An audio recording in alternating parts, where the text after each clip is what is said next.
the drugs now. You gotta realize that you're not enough to be a celebrity like all the people on your TV. You could do with a nip and tuck and a major operation that can fuck you up. You're grafted onto the scene. Hola, ¿qué tal, queridos y queridas podescuchas? El día de hoy nos encontramos con un invitado muy especial. Tenemos la participación de una persona que ha trabajado muchísimo, de manera muy extensa, muy concreta, el tema de la criminalidad en México. Tenemos la presencia de un investigador que se ha formado en la licenciatura de Historia de nuestra casa de estudios de la UNAM, que también ha hecho sus estudios de posgrado en la Universidad de Texas.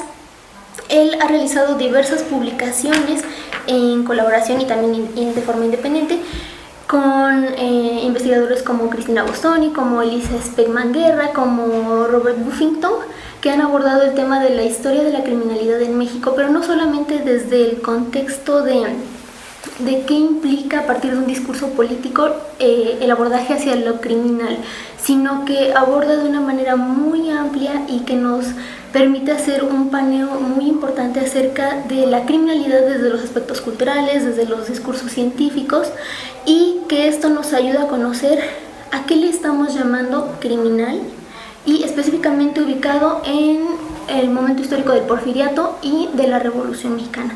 Tengo el gran placer de presentar para ustedes al doctor Pablo Picato. Doctor Picato, muchísimas gracias por estar aquí el día de hoy. Me da mucho gusto poder estar aquí. Bueno, pues mire, ¿por qué historia de la criminalidad?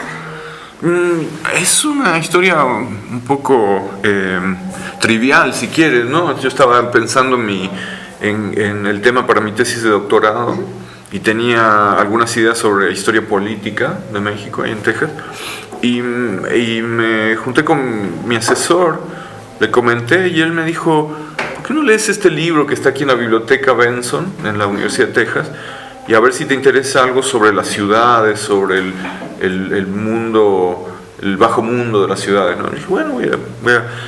Y me encontré con que en la biblioteca Benson, ahí en Austin, había una gran colección de libros sobre criminología mexicanos, porque era la colección de Genaro García que se habían llevado a Austin, y encontré que era un tema sobre el que mucha gente había trabajado en México en la época del Porfiriato, y me fui clavando, pues, y ahí salió el tema de la tesis y he seguido trabajando sobre eso.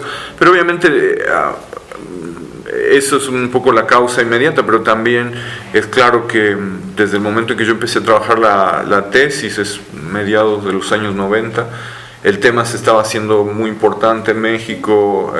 Fue un momento en que claramente la criminalidad empezó a aumentar y a volverse más violenta, y entonces el presente también me empezó a dictar algunas de estas preguntas, ¿no? Hacia el pasado. Muy bien. Bueno, pues exactamente como usted nos comenta, las publicaciones que tiene al respecto tienen que ver con esta cuestión de la violencia, pero entender la violencia también como un medio de incluso de solución de conflictos o de mediación de algunas disputas en ciertos momentos históricos, y que esto, ante el choque de ciertos discursos, nos hace que no entendamos muy bien por qué se criminaliza en un contexto, en un lado, y por qué no se hace el otro. Por ejemplo, el doctor Picato ha abordado mucho esta dicotomía entre los crímenes entendidos o analizados bajo el delito de riña, en contraste con las disputas de hombres de ciertas clases más elevadas económicamente hablando, y que se habla de disputas por honor, por ejemplo. También el contexto en cuanto al papel de la mujer, por abordar otro tema. Pero para ya entrar directamente con nuestra charla, ¿qué le parece si nos ayuda a contextualizar la Ciudad de México? ¿Cómo era la vida cotidiana hablando de Porfiriato? De Porfiriato, sí, yo trabajé sobre todo para el primer libro sobre crimen, que salió en español hace un par de años, Ciudad de Sospechosos, la época final del Porfiriato y luego la primera década después de la Revolución, ¿no?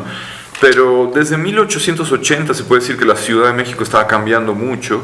Había mucha migración hacia la ciudad desde el interior del país. Muchos de estos migrantes eran mujeres, ¿no? y el espacio de la ciudad estaba cambiando. Lo que durante la mayor parte del siglo XIX había sido una ciudad de como 100.000, 200.000 habitantes, de repente empezó a crecer, de repente empezó a haber tranvías, otras formas de moverse en el espacio de la ciudad.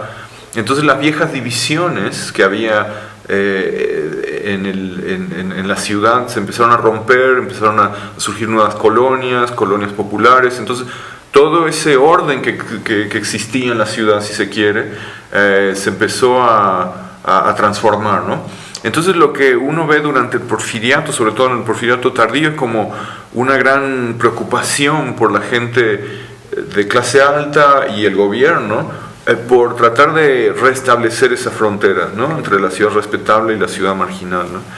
Entonces lo que nosotros vemos es una ciudad donde migra mucha gente, que forman colonias que no tienen servicio, que no tienen ni siquiera vigilancia, y al mismo tiempo un Estado que quiere mostrar una cara de prosperidad, de modernidad, de progreso, ¿no?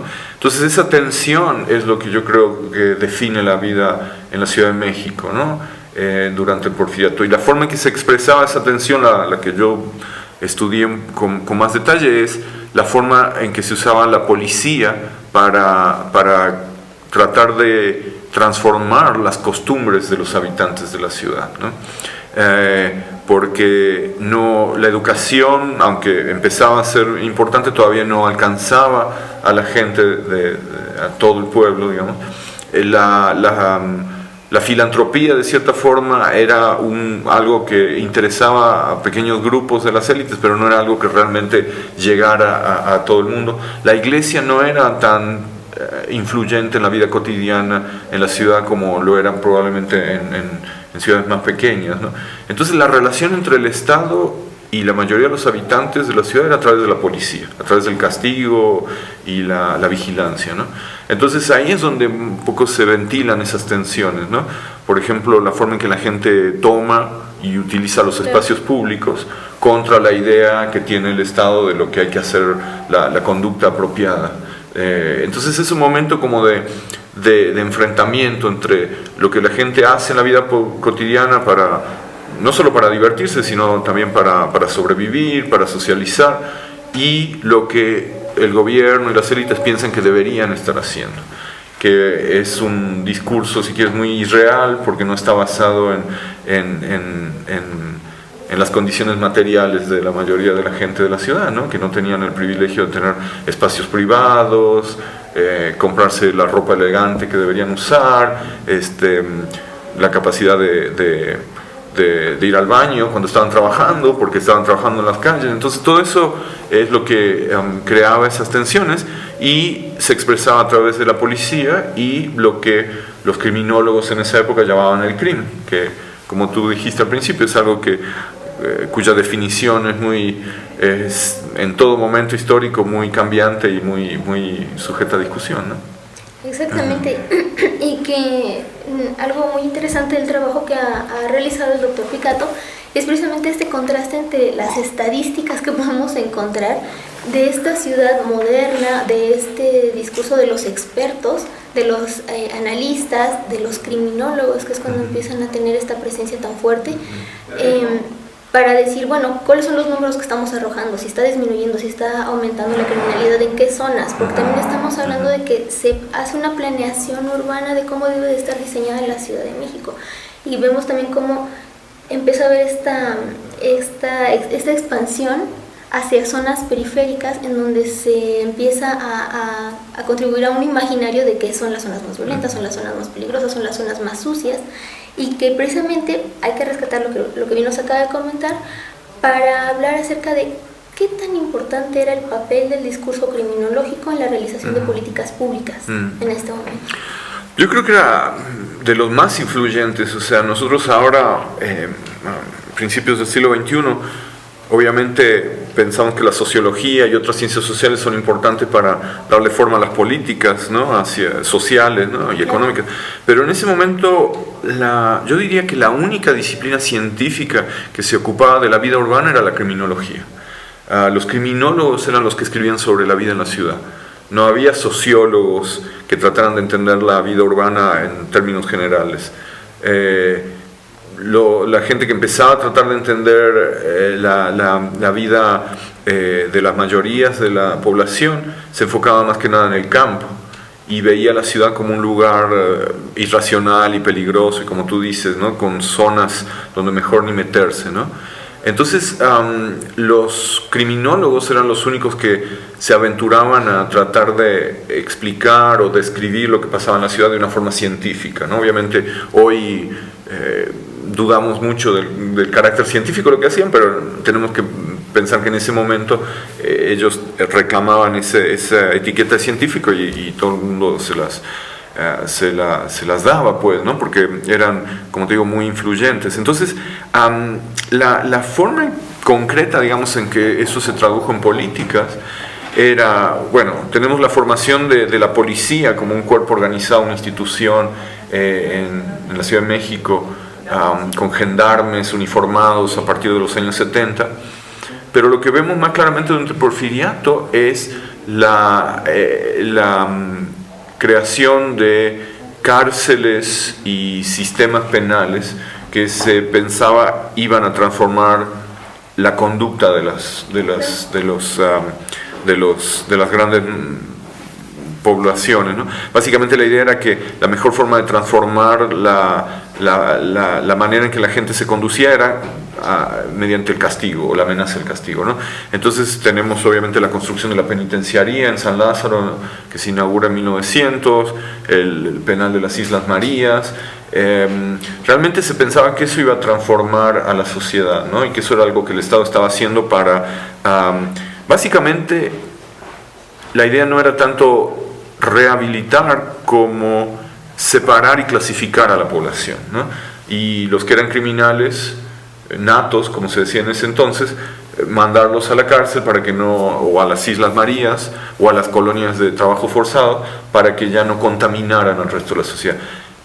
La premisa era que los criminales eran un tipo de gente distinta de la gente normal, ¿no? Entonces había que separarlos para que la gente normal pudiera continuar haciendo su trabajo decente y disciplinado, ¿no?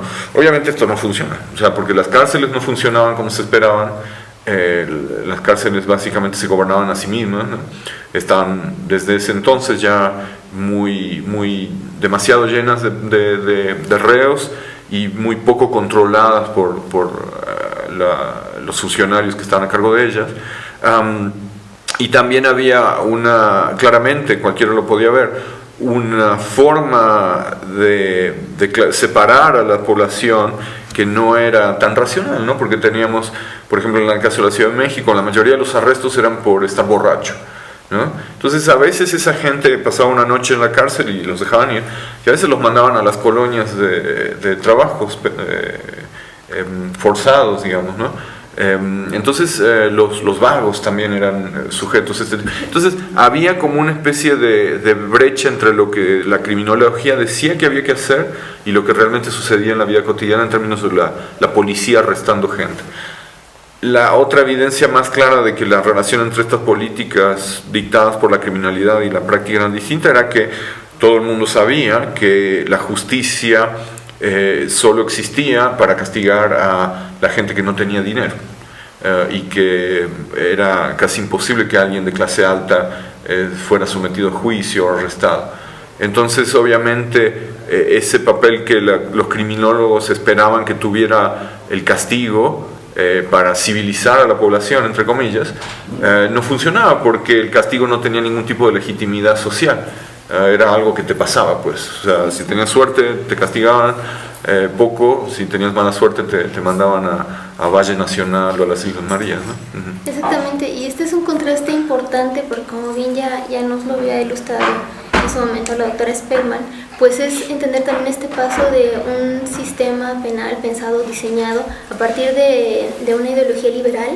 Uh-huh. Y cómo lo vemos plasmado en nuestros códigos, en nuestros distintos códigos, pero que trae un rezago en cuanto al surgimiento de un siguiente código como lo fue el de 1929, que duró muy poco, uh-huh, pero que contrasta con esta influencia del positivismo en la impartición de justicia, uh-huh, o del diseño de medidas punitivas para atacar a la criminalidad. Entonces este contraste es precisamente el cual nos está ilustrando el doctor Picato, porque habla de esta ineficiencia.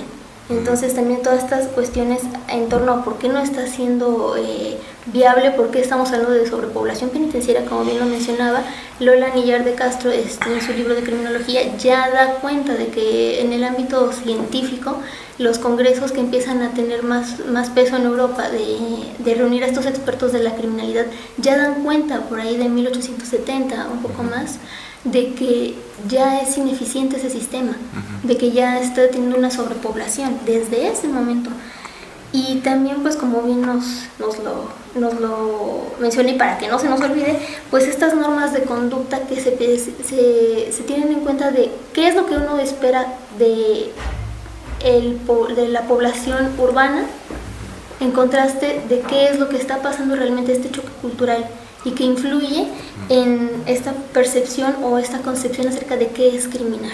Claro. Ahí es interesante otra contradicción que estaba en juego, porque creo que no sería correcto pensar que, bueno, por un lado estaban las élites y el Estado y por otro el resto de la población. Había muchos desacuerdos, incluso como tú dices, ¿no? Entre, por ejemplo, los positivistas que decían, bueno, si alguien es criminal porque la forma de su cráneo nos dice que es criminal, entonces ni siquiera hay que juzgarlo, ¿no? O sea, hay que simplemente aislarlo, separarlo de la población.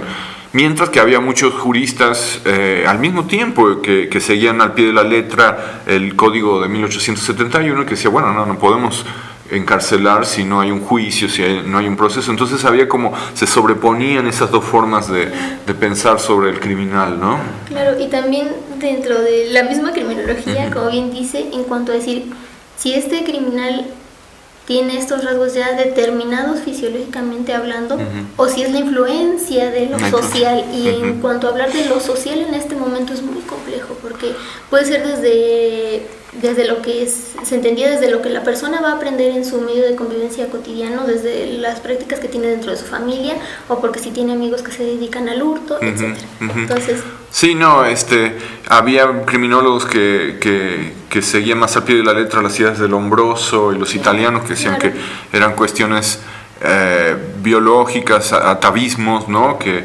simplemente mostraban físicamente las diferencias entre los criminales y los no criminales, y había gente que sí, que enfatizaba más la influencia del medio, el alcoholismo, la familia. Julio Guerrero, por ejemplo, es uno que trató de hacer eso, ¿no? En La génesis del crimen en México, 1901. Pero en general la mayoría de los criminólogos en México eran bastante eclécticos. Citaban a Lombroso y citaban a Tard y mezclaban un poco las dos explicaciones, ¿no? Sí, pero algo también muy importante es, pocos se aventuraban a ir hacia la propia experiencia de vida de la persona que estaba en ese lugar, en ese contexto, o que estaba preso ya pensando en la investigación que se hacía, en la investigación empírica de este momento, como lo es el caso de Carlos Romagnac. Muy pocos como él, sí. Romagnac y eso es interesante tenerlo en cuenta, él no tuvo una formación académica, sino que era periodista, ¿no? Y trabajó luego para la policía de la ciudad y escribió esos libros, Los criminales de México, que fueron bastante populares, ¿no? En su momento, ¿no? En la primera década del siglo XX. Y Romagnac era autodidacto y muy ecléctico también, ¿no? En la forma en que explicaba las cosas, pero él fue de los pocos que se metió a las celdas a entrevistar a los criminales. A veces incluso en algunos de sus libros cita los diarios de algunos de ellos, o sea, trató de hacer una investigación que yo diría era en cierta forma etnográfica, estudió el lenguaje de los criminales, hizo un diccionario, y en eso yo creo que no ha sido reconocida su trabajo.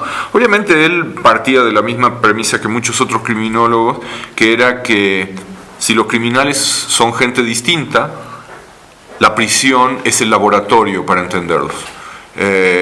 Lo cual es problemático, obviamente, porque alguien cuando está en prisión se encuentra en una situación que cambia totalmente su lógica, digamos, como sujeto ante la ley, como ante la sociedad. Entonces no vemos que estos criminólogos hayan tratado de entender tanto la sociedad de la que venían esa gente que acababa en la cárcel, como que veían a la cárcel un laboratorio perfecto y contenido donde ellos podían hacer sus investigaciones, ¿no? Pero aún así, o sea, les debemos mucho en el sentido de que se lanzaron a hacer esas preguntas, a tratar de entender a los reos en sus propios términos. Algunas de las preguntas que les hacían eran, ahora podemos decir que bastante absurdas, pero le permitían por lo menos a estos prisioneros hablar sobre su historia, sobre su familia, sobre sus antecedentes, sobre lo que les llevó a cometer un crimen. Y es una información que yo encontré, por lo menos en mi caso, muy, muy valiosa para entender la vida cotidiana de la Ciudad de México, más allá de la cárcel, o sea, afuera de la cárcel, ¿no? Exactamente.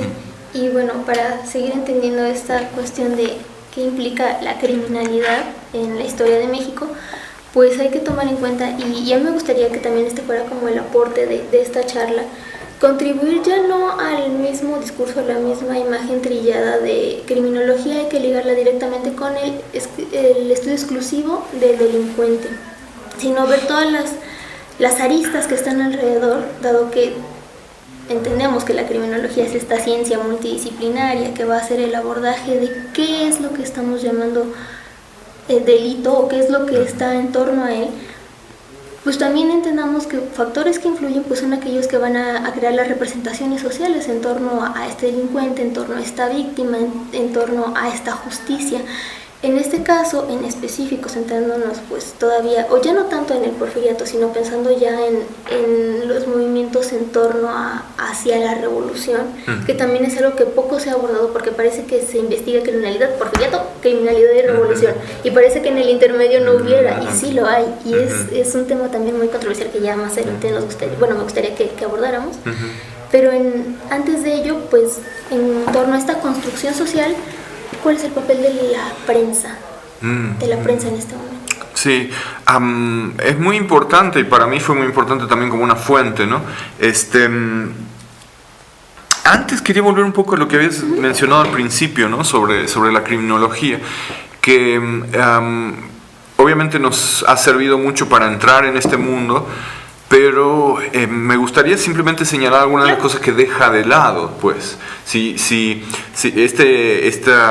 usar a la criminología como una fuente histórica, yo me di cuenta, escribiendo mi libro, que no me permitía entender otras cosas que sucedían en la vida cotidiana que tenían que ver con las transgresiones, ¿no? Lo que llamamos crimen, o lo que a veces no estaba codificado como un crimen, pero la población o la gente que pensaba que era una transgresión de las normas, ¿no?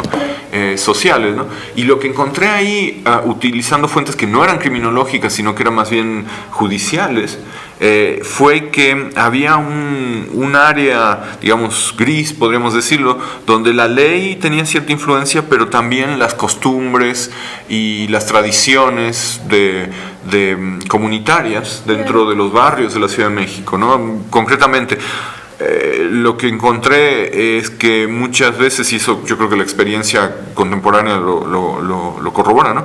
La gente que eran víctimas de robo o de violación o de estupro, ¿no?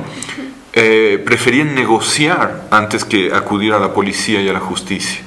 Es decir, que había formas de irse por el costado, digamos, del sistema judicial y penal, utilizarlo como una forma de presión sobre el transgresor, pero sin necesariamente con el objetivo de mandarlo a la cárcel, porque cuando uno manda a un ladrón a la cárcel, nunca recupera lo que el ladrón se robó. Entonces muchas de las víctimas trataban de, utilizando la estructura judicial ante un juez o ante un policía, y la amenaza del castigo, negociar con los transgresores para obtener un resultado que fuera más útil para ellos desde el punto de vista de miembros de la comunidad. Para una comunidad, a nadie le importa que alguien se esté pudriendo en la cárcel, lo que importa es recuperar o restablecer el orden que ha sido perturbado por una transgresión, ¿no? Entonces hay ahí un área que yo creo que vale la pena seguir estudiando porque no la entendemos bien, de esas negociaciones, de esa utilización de la ley, pero también en el marco de un contexto cultural que no es estrictamente jurídico, ¿no? Claro. La gente conocía la ley y sabía utilizarla, pero su objetivo no era que se cumpliera al pie de la letra la ley, ¿no? Entonces eso creo que es otra como dimensión, digamos, de esta influencia o falta o de los límites de la influencia de la criminología, ¿no? Entonces, ahora vuelvo a lo de la prensa. No, que claro, es lo que, claro. Pero a menos bueno, que quieras decir. sí, nada más un comentario. Esto sí es muy importante porque parte del debate contemporáneo en cuanto a la crítica jurídica, pensando en la trayectoria, por ejemplo, del doctor Correas Vázquez, Óscar Correas Vázquez, es precisamente este cuestionamiento del papel del derecho como este mediador, situándonos en el sentido de que si vamos a hablar de una reparación del daño, pero yo como individuo puedo tener esta mediación o esta negociación con la persona que me ha agredido para que yo tenga la solución del conflicto en medida que sea lo menos desgastante posible, lo más conveniente, y que no se tomaba. Se buscaban otras alternativas, Claro, exactamente. sí. A mí me sirvió mucho cuando estaba pensando en estas cosas el trabajo de Braithwaite, que es un criminólogo australiano que ha trabajado mucho sobre lo que él llama justicia reintegrativa, ¿no? Y las experiencias en distintos países de buscar alternativas al castigo y a un juicio para restablecer lo que el crimen perturbó. Es decir, la sensación de seguridad de las víctimas, su propiedad, su capacidad como para salir a la calle sin miedo, todo eso que se pierde con un crimen. Hay, según él, otras formas de recuperarlo que no pasan por el castigo, que más bien el castigo impide llegar a ese restablecimiento de un orden, digamos, justo, y también la reintegración de los que cometen el delito, ¿no? Porque castigar separa, pero o sea, lo que yo encontré, y me parece que en el caso de la Ciudad de México, del porfiriato y los años 20, también sucedía, era que el interés de los habitantes no era en separar a la población entre los criminales y los no criminales, sino tener un sistema, un orden social, digamos, donde el conflicto se pudiera resolver sin la necesidad de excluir. Es decir, había esa idea que siempre ha habido de tratar de negociar, digamos, el conflicto, y había al mismo tiempo un sistema legal que era un instrumento, pero un instrumento muy malo para hacer esto, que había que darle la vuelta, ¿no? Por ejemplo, mucha gente venía, presentaba la acusación y nunca volvía a regresar porque por su lado ya había negociado con el criminal, algo que obviamente sigue sucediendo, pero que el sistema jurídico lo hace muy difícil, ¿no? Entonces, sí, este tipo de cosas que yo creo que ahora se están investigando mucho más, ¿no?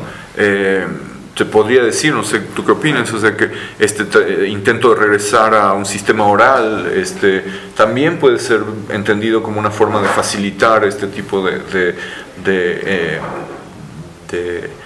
conversación que permite llegar a la justicia, ¿no? Una mediación distinta. Y las mediaciones también. Pues más que centrarnos en este modelo, en este cambio de la mediación oral, yo lo veo en cuanto a qué beneficios se obtendrían hacia la parte acusada, hacia la parte del delincuente como tal, porque actualmente ya vemos la inclusión de toda la argumentación de género, de cuestión de género, del feminismo, y también por qué no pensar en el análisis del fenómeno que nos permita tener otras medidas que no solo sea para la reintegración de la víctima, sino también para la resocialización con la persona que ha agredido, de una reeducación. Entonces yo creo que sí es un debate que está pegando muy fuerte, pero que además es muy importante tomar en cuenta, porque no solamente se trata de aislar, de encarcelar, separar o aislar en el caso de las penas, pensando en el funcionamiento de las Islas Marías, de las colonias carcelarias en Valle Nacional, que es un tema también bastante fuerte en la historia de nuestro país, sino también pensar en qué ocurre con este individuo. No solamente entra al sistema carcelario y se enfrenta a situaciones de total abuso de sus derechos humanos, por el hecho de ya considerársele como tal el agresor, ¿no? Entonces, Sí, y en ese sentido yo creo que, fíjate, la prensa tiene un papel bien importante porque lo que yo encontré en la noticia policial ya desde el Porfiriato era que la prensa a veces cumplía una función que el sistema judicial no cumplía, que era mostrar ante el público los efectos de los conflictos y las transgresiones del crimen, ¿no? Es decir, cuando un caso aparecía en el periódico, esa relación entre la víctima y el agresor y entre ellos dos y el Estado se ventilaba de una forma distinta, que básicamente, para ponerlo en, digamos, una forma simple, pero que hay muchos ejemplos, es: fulano de tal cometió tal delito, su nombre aparece en la prensa, eso ya es una forma de avergonzar y de denunciar ante el público, ante la comunidad, esa conducta. Pero también lo que la prensa refleja claramente es que el Estado no hace mucho al respecto, de que la policía no llega tarde, de que la policía realmente los deja ir a veces a los transgresores, ¿no? Es un terreno donde estas relaciones de las que hemos estado hablando hasta ahora se ponen ante los lectores, y simplemente por el mero hecho de imprimirlas y distribuirlas en los periódicos adquieren un significado distinto, porque como dije, en primer lugar, el nombre del agresor ya es sujeto a un juicio, digamos, de los lectores, del público, y también la incapacidad del Estado para responder es algo que los lectores obviamente ven. No hace falta una lectura muy sutil para darse cuenta de que lugares como la colonia La Bolsa en esa época, que luego sería Tepito, no tenían ningún tipo de vigilancia, y la gente se agarraba a cuchilladas y la policía nunca llegaba, ¿no? Entonces, la prensa, yo creo que en ese momento empezó a tener un papel interesante para entender el crimen en México, y este papel, lo que he estado viendo en mis investigaciones que estoy haciendo ahora, que son más hacia mediados del siglo XX, ¿no?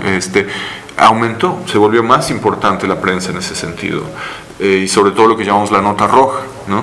La nota roja durante todo el siglo XX ha sido, y hasta ahora, la sección del periódico o el tipo de periódicos que más se vende en México. Todo el mundo los lee. Y normalmente los hemos entendido como un tipo de lectura morbosa, de las fotos de los cadáveres y eso. Pero si las leemos, sobre todo la nota roja, yo diría de mediados del siglo XX, ¿no? Si leemos los artículos, las crónicas, lo que vemos es un periodismo que es muy crítico del Estado, porque básicamente lo que hace es retratar la incapacidad de la policía y del sistema judicial para prevenir o incluso castigar estos delitos, ¿no?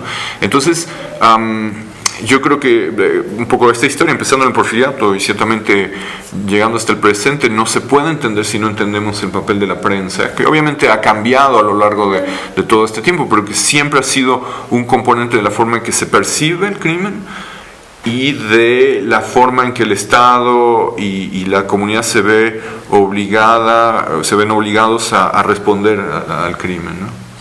Exacto, como este medio de visibilizar, ¿no? Exacto. Y bueno, ahora sí ya, como les he comentado anteriormente, pues abordamos esta aparente brecha entre Porfiriato y Revolución. Por favor, háblanos acerca de la criminalidad en este momento de convulsión política por el cual atraviesa nuestro país en la primera mitad del siglo XX. Sí, con la revolución empezó en el 10, pero realmente en la Ciudad de México se dejó sentir más fuertemente en 1913 con el golpe de Estado contra Francisco Madero, la Semana Trágica, ¿no? Y a partir de ese momento vemos no solo que hay mucha violencia política en la ciudad, de la cual son víctimas habitantes que no están involucrados en la revolución. Hasta entonces la ciudad había sido como una especie de isla, ¿no?, en el país, en el sentido de que no había sido afectada tanto por la guerra civil. Pero también la ciudad se vuelve un lugar donde entran y salen los distintos ejércitos revolucionarios y también el federal, y desde el 13, digamos, hasta el yo diría 17, 18, son épocas muy difíciles para la Ciudad de México, ¿no? Yo obviamente no he investigado el resto del país desde el punto de vista de la criminalidad durante esos años, pero lo que pude encontrar en la Ciudad de México, digamos entre 1913 y 1919 más o menos, es que el trabajo de del sistema judicial queda un poco en suspenso. Los archivos no contienen muchos casos. Las estadísticas que se recopilaron se dejaban de recopilar, entonces no tenemos datos exactos sobre cuántos crímenes sucedieron entre 1910 o 11 y mediados de la década del 20, porque el Estado como que no le importó más este asunto, había otras cosas más importantes que hacer y ya no recopilaban las estadísticas, ya no le daban al castigo un peso tan grande como tuvo durante el Porfiriato. La policía estaba totalmente rebasada porque entraban los ejércitos revolucionarios y los pobres gendarmes no podían hacer mucho, y al mismo tiempo las comunidades se dieron cuenta de que la policía, si antes no era muy confiable, durante este periodo revolucionario no servía para nada. Entonces cambia de una forma tal la vida en la ciudad que lo que vemos, los pocos casos que he encontrado judiciales de esa época, algunos crónicas periodísticas, las memorias de algunos habitantes de la Ciudad de México, como Taracena, ¿no? Durante esos años, lo que muestran era que era una ciudad que estaba como expuesta a la anarquía revolucionaria, pero que al mismo tiempo no cayó en la anarquía. O sea, los habitantes de la ciudad pudieron seguir viviendo con las penurias que tuvieron que sufrir, pero los casos que tenemos, por ejemplo, de saqueos de negocios, ¿no? Que hubo varios, no eran así como totalmente destructivos y extendidos, eran como saqueos muy enfocados, iban a panaderías o a tiendas donde la gente sabía que había víveres pero que no los estaban vendiendo los dueños y simplemente los agarraba y decían, no, esto nos lo vamos a comer, pero no era algo que, por lo menos la evidencia que tenemos es que no hubo una gran cantidad de incendios, linchamientos, ese tipo de anarquía social que uno podría asociar con un estado de ausencia de la ley, ¿no? Entonces, yo creo que son años bien interesantes, obviamente porque políticamente el gobierno no existía o casi no existía. Y por otro lado la sociedad seguía ahí, ¿no? Y entonces ¿cómo se las arreglaban, ¿no? El otro factor que creo que es importante para entender estos años es que era una guerra civil. Cualquier gobierno que estuviera en la Ciudad de México estaba interesado en ganar esa guerra civil, desde el maderismo, el huertismo, los convencionistas, Carranza, los zapatistas como parte de los convencionistas, todos ellos querían utilizar a la ciudad, extraer los recursos para poder ir a ganar la guerra fuera de la ciudad, ¿no? En algunos casos la ciudad podía representar un poco de legitimidad política, aunque realmente no les importaba mucho eso, podía ser una fuente de financiamiento también, pero la cuestión es que todo se subordinaba a la guerra civil. Entonces, ¿eso qué quiere decir en primer lugar? Que toda esta obsesión, si quieres, porfiriana por el castigo, las cárceles, ya no sirve de nada. Si tú capturas a un borracho, te lo mandas a pelear con tu ejército, no a la isla, no al penal. De hecho, en 1913, una de las primeras cosas que suceden durante el golpe de la Ciudadela es que los cañonazos que supuestamente estaban intercambiando entre los rebeldes y el ejército federal destruyen unas paredes de la cárcel de Belén y se escapan un montón de reos, ¿no? Yo creo que es un accidente si quieres, pero también es sintomático de que la cuestión de la prisión y castigo dejaron de ser importantes, ¿no? Durante esa época.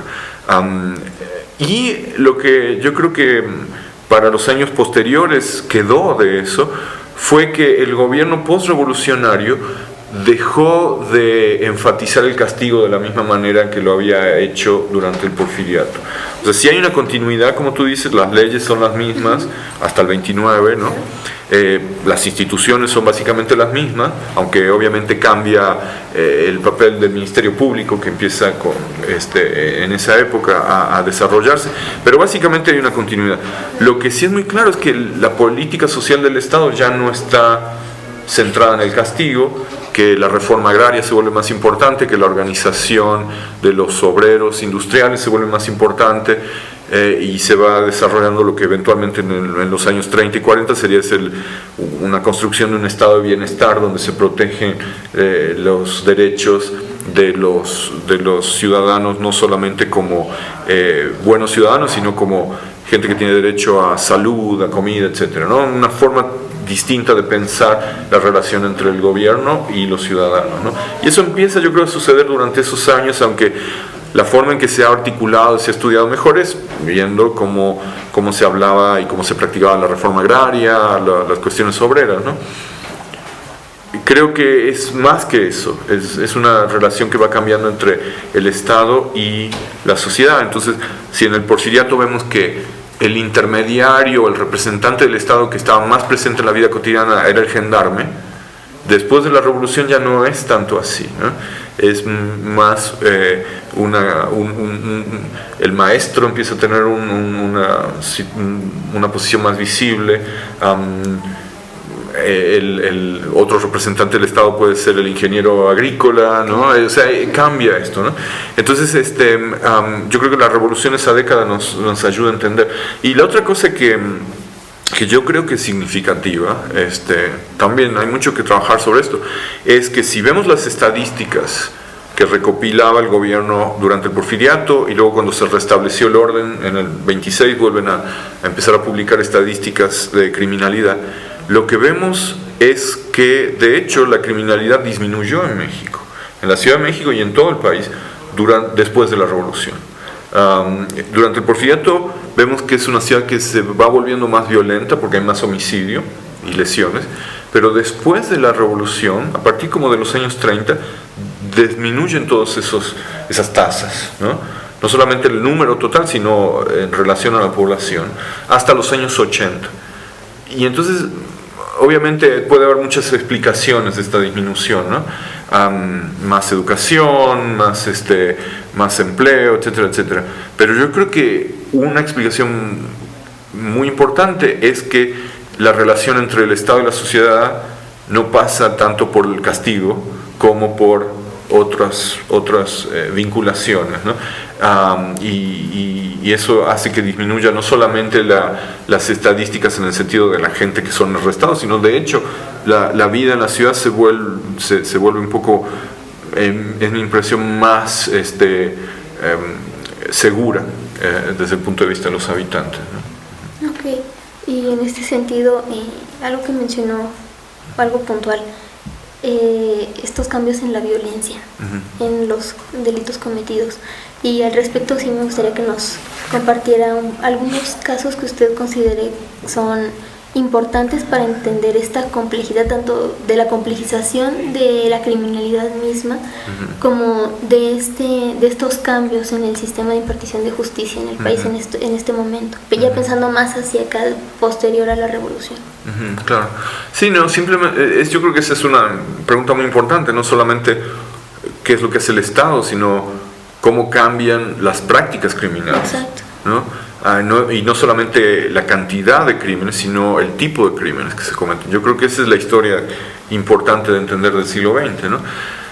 Un caso que yo creo que es muy sugestivo para entender esa evolución es el famoso caso de la banda del automóvil gris, ¿no? Que en la época de la revolución en la Ciudad de México robó un grupo de hombres en un automóvil gris, robaron varias residencias de gente de clase alta, luego fueron capturados, algunos de ellos fueron ejecutados muy rápidamente por las autoridades revolucionarias, o sea, sin un juicio completo, otros fueron enviados a la prisión, murieron en la prisión, otros salieron, pero el caso del automóvil gris muestra, que yo creo que sería un legado muy importante para el siglo XX, es que hay primero un grado de organización mayor en el crimen, y luego que estas organizaciones tienen una vinculación con representantes del Estado, que es esencial.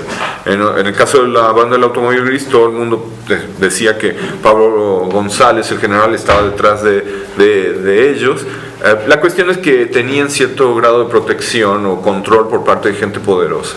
Y esa percepción de la banda del automóvil gris, yo creo que colorea todo lo que sucede después, en el sentido de que el crimen en el siglo XX, si lo vemos desde el punto de vista no tanto de la cantidad de crímenes, sino de la percepción popular del crimen, el problema ya no es tanto el borracho con un cuchillo que se pelea afuera de la pulquería con su amigo, sino estos criminales protegidos por el gobierno o por representantes del gobierno, que son impunes, que tienen armas de fuego, que se dedican a varios negocios, desde proteger a la prostitución, la extorsión, el robo, etc., y que finalmente son, como te diré, codificados o descritos en la figura emblemática del pistolero, ¿no? Que emerge en los años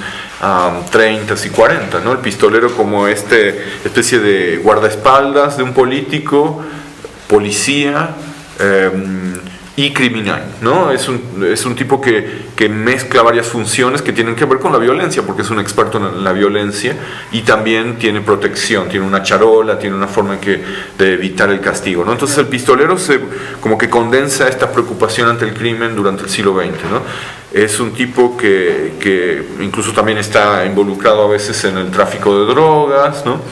Pero que no hay nada que hacer con ellos. O sea, incluso cuando matan a alguien, yo encontré muchas cartas de gente al presidente de la República diciendo: el pistolero fulano de tal mató a mi hijo y anda en la calle libre y dice que no le va a pasar nada porque el presidente lo protege, ¿no? Entonces esa imagen de ese tipo de crimen es lo que la gente se empieza a preocupar durante el siglo XX, y obviamente yo creo que entre esa figura del pistolero y el narcotraficante contemporáneo hay una conexión, en el sentido de que es crimen organizado, son expertos en el uso de la violencia, son gente que se dedica a varios negocios criminales y están vinculados con el gobierno, con el Estado, porque los narcos ahora, como los pistoleros en los años 40, fueron policías o tienen una identificación como policía o fueron militares y pueden evitar el castigo en algunos casos, ¿no? Entonces esa noción de que el crimen es algo que no es simplemente un fenómeno social de la vida cotidiana, sino que es algo que involucra la corrupción y la participación de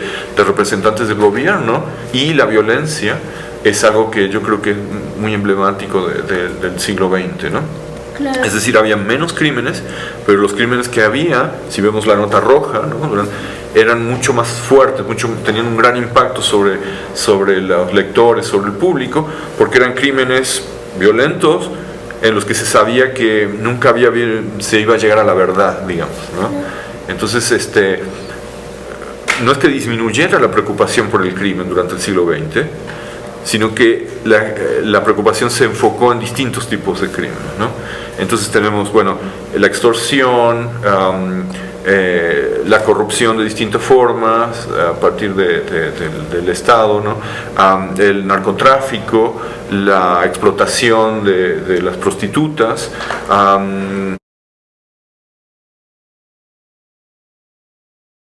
tipo de personaje con un mundo, ¿no?, de la Ciudad de México, los cabarets y la vida nocturna, ¿no? Entonces esa configuración, digamos, del mundo criminal cambió totalmente entre el porfiriato y el siglo XX, ¿no? Claro, y aquí dos cosas importantes que me gustaría rescatar es pues también que pues recordemos lo que estaba pasando en la Ciudad de México en cuanto a que se está industrializando, ya se está asentando esta oferta laboral que empieza a aumentar también la llegada de personas del interior de la República ante esta oferta laboral, y también estos, ¿cómo llamarlo? No sé, un poco choques, porque ya hasta los 40 seguimos viendo una elevada tasa de detenciones, por ejemplo, bajo delitos de vagancia y malvivencia, pensando en un tipo. Pero también otro factor relacionado a la violencia, pues es que ya también hacia los 40 pues vemos toda esta serie de muertes de los grandes caudillos. Entonces pensar esta violencia, esta inmunidad de ciertos personajes que tienen que ver con la criminalidad de ese momento y que están vinculados con la eliminación física de altos personajes de la política también. Yo encontré varios casos también de eso, ¿sí? ¿No? por ejemplo, de senadores asesinados, que luego se llega a través de la investigación a encontrar que los que habían cometido el asesinato eran pistoleros a sueldo de otros políticos. Entonces esa relación que tú señalas es bien importante. O sea, la política después, a partir de la revolución, por razones que yo creo que son bastante claras, es una revolución, es una guerra civil, hay un proceso de militarización, pero también de parientes, sus madres generalmente, dicen, no, esto fue un delito, sí fui víctima de la violencia, ¿no? Y el juez no les cree, el sospechoso no les cree. Es como una lucha que yo encontré que era casi imposible en la que era casi imposible vencer. Las víctimas que iban a denunciar un delito sexual eran revisadas por los doctores en las delegaciones de policía y eran sujetas a una nueva humillación ante la gente que estaba ahí en la estación de policía. No se les creía. Básicamente, en términos de la operación de la justicia, solo podía haber violación si había evidencia de otro tipo de violencia que no fuera sexual. Entonces esa tensión entre lo que las víctimas decían que era un crimen, lo que casi el resto de los actores decían que no era un crimen, me parece muy interesante porque a pesar de que era tan difícil denunciar y llegar, vemos que hubo gente, vemos que hay muchos casos llevados ante la corte donde hay mujeres que, aunque es muy humillante, muy difícil hablar de eso, hablan de eso y dicen, esto me pasó, ¿no? Entonces eso creo que es una experiencia que es importante rescatar, porque ahí están las voces de esas víctimas que describen la violencia de una forma en que el resto de la sociedad básicamente pensaba que no había pasado nada, ¿no? Entonces ahí hay una historia que obviamente continúa en el siglo XX y ahora las cosas han cambiado bastante, yo diría. Si vemos las estadísticas de violación, se mantienen estables durante todo el siglo XX, lo cual es, yo creo, un poco engañoso, porque se puede decir, son obviamente pocos los casos que se denuncian, porque muy poca gente quería denunciar una violación, como acabo de explicar, pero también uno podría decir, bueno, si cambian las reglas, si hay más protección para las víctimas, uno tendería a pensar que entonces el número de casos aumenta, porque para las víctimas es menos costoso llevar una denuncia ante la justicia. Sin embargo, hay como una estabilidad que yo no acabo de entender, ¿no?, en el número de casos. Y lo que me hace pensar es que hay varias cosas en juego. Por un lado, que la gente obviamente no denuncia estos casos, pero que con el tiempo más gente los van empezando. Pero por otro lado, que la concepción de la violación como un crimen también cambia. Y que esto es más difícil de establecer, pero hay algunas evidencias de que los conceptos o las ideas de la masculinidad van cambiando. Entonces la idea de que un hombre es más hombre porque viola a una jovencita ha cambiado durante el siglo XX. No es lo mismo de lo que era hace 120 años, ¿no? Entonces yo creo que es una historia bien difícil de contar y de establecer en sus datos básicos, pero que vale la pena tratar de entenderlo, ¿no? Y hay otros, como decía, otras áreas donde las mujeres tenemos que entender qué pasa con ellas en términos del crimen. Uno es el de la prostitución, que si bien no era un crimen, está asociado con el mundo del crimen, ¿no? Los prostíbulos, los cabarets, etc., donde las mujeres tenían un papel muy prominente, muy visible, y que yo creo que no tendríamos que desdeñar, ¿no? Creo que donde ha habido investigaciones interesantes o un poco más de atención ha sido en el caso de mujeres que están asociadas con ese mundo y que se vuelven narcotraficantes en la Ciudad de México, ¿no? Hay 2 o 3 casos de mujeres que eran bastante influyentes, porque controlaban la distribución de drogas en ese mundo, digamos, ¿no? De los cabarets, etcétera, ¿no?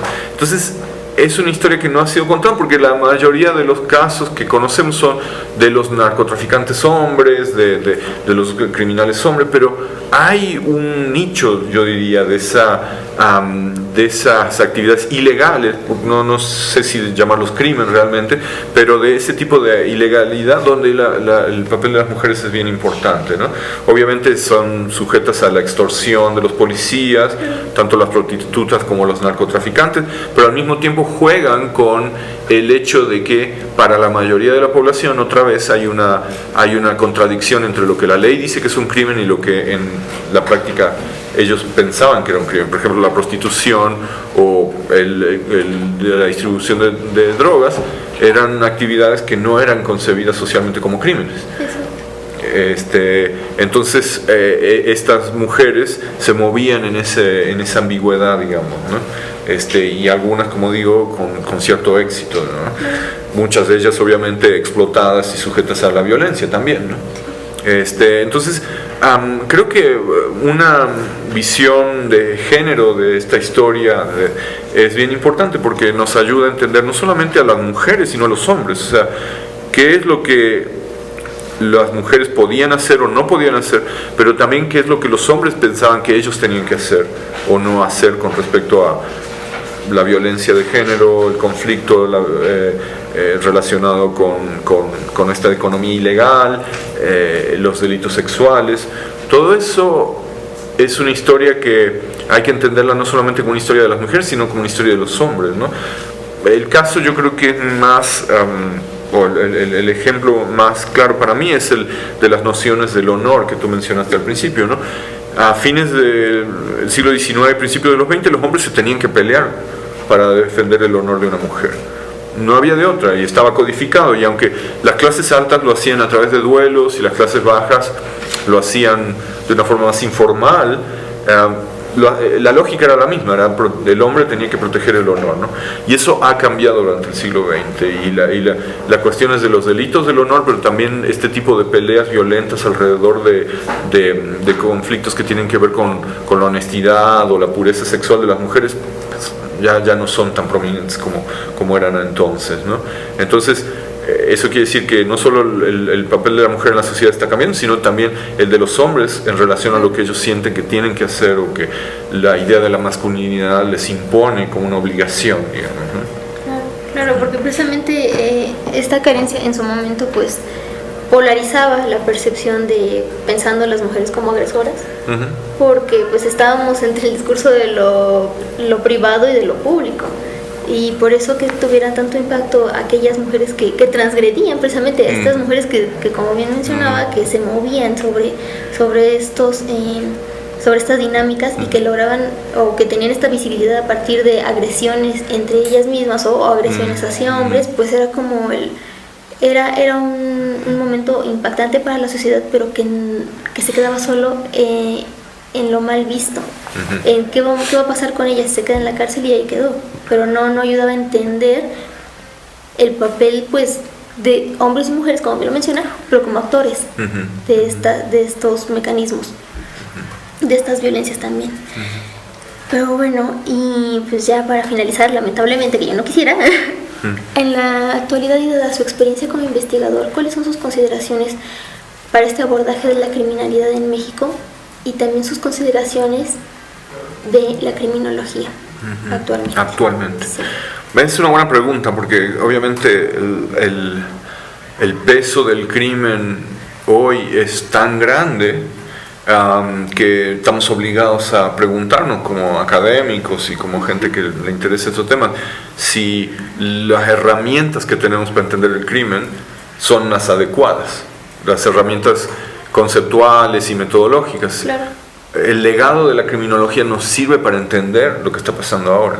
Y yo creo que la respuesta es que no, o sea, en el sentido de que la criminología desde la época positivista hasta ahora había continuado trabajando sobre la premisa de que los criminales eran un tipo específico de gente a los que había que identificar, aislar o reintegrar, pero un poco el objeto de la criminología era el criminal, y siempre lo ha sido, ¿no?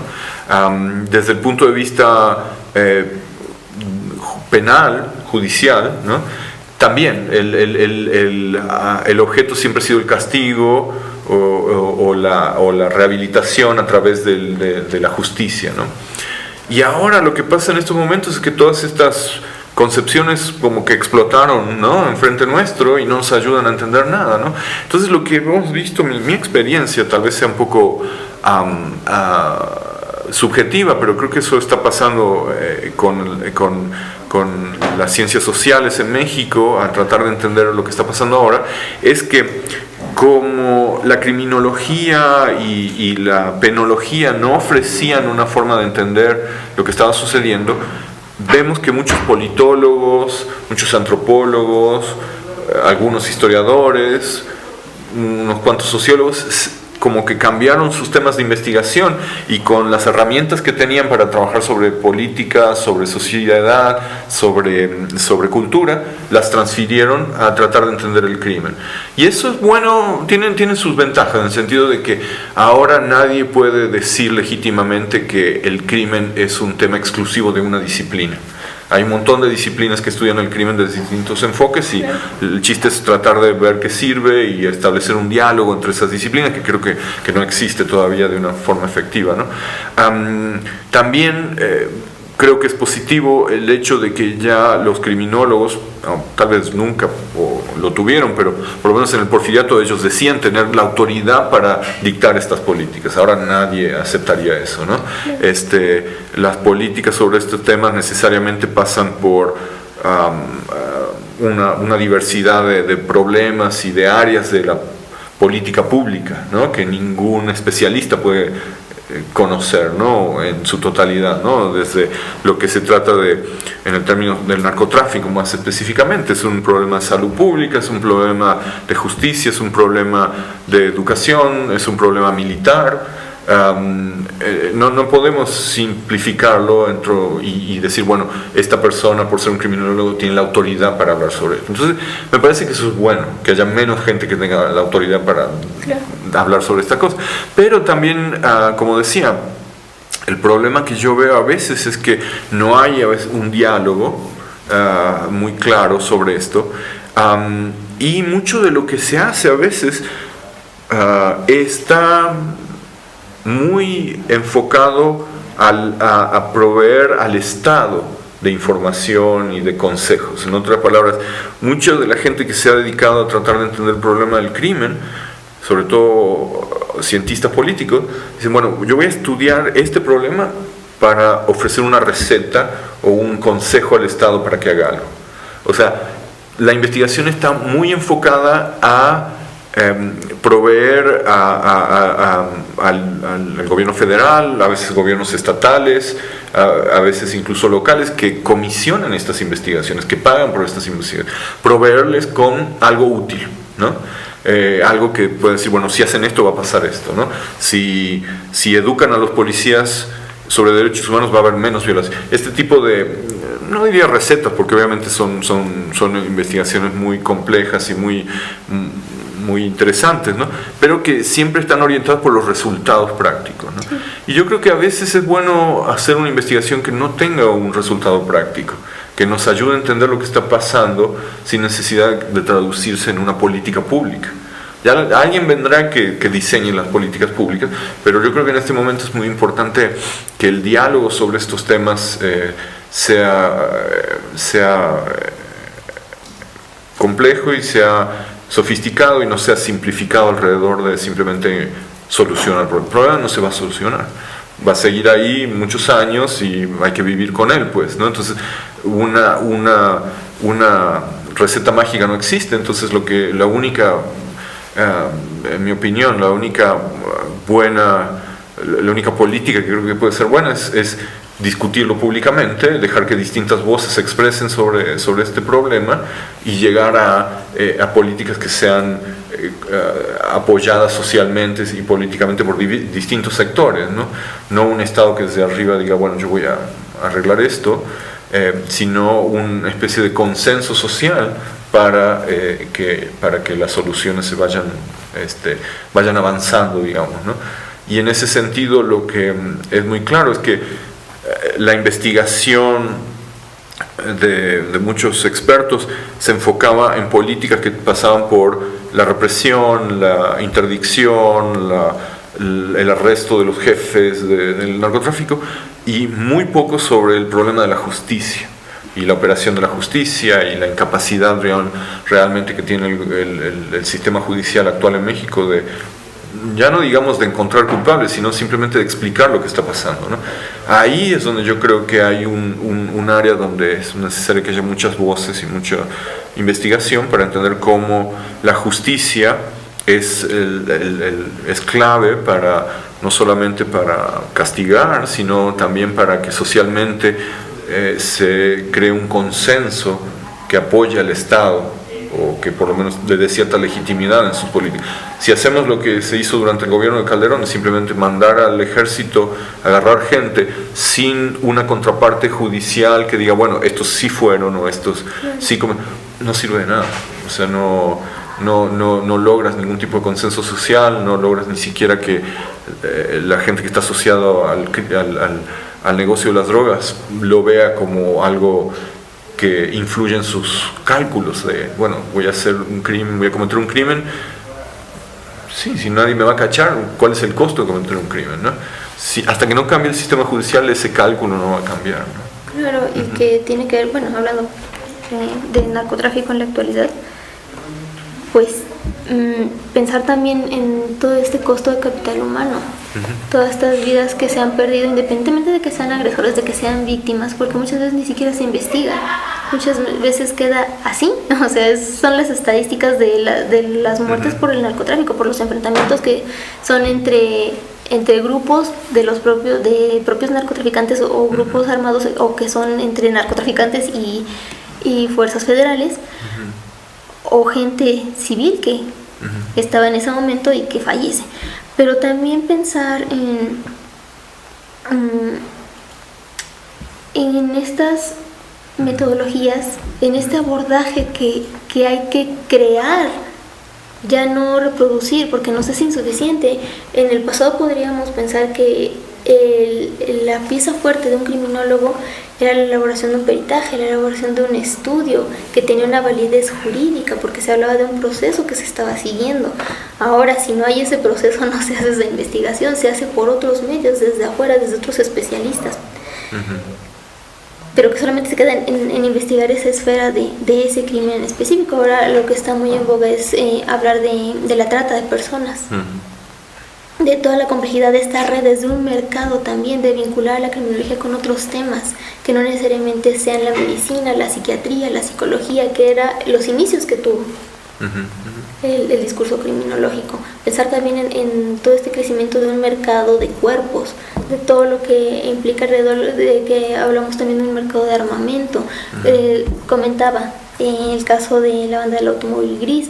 La banda del automóvil gris inicia también con una serie de mercadeo, pues de automóviles, me parece, con una serie de distribuir estos bienes que habían adquirido de las casas a las cuales entraban, y que tenían la complicidad de policías, que tenían la complicidad de otras personas en otros estados, y que eso hacía que se formaran redes de distribución que incluían a más actores, y que nos ayuda pues a concebir cómo se va armando parte de la criminalidad que ahora ya nos está desbordando.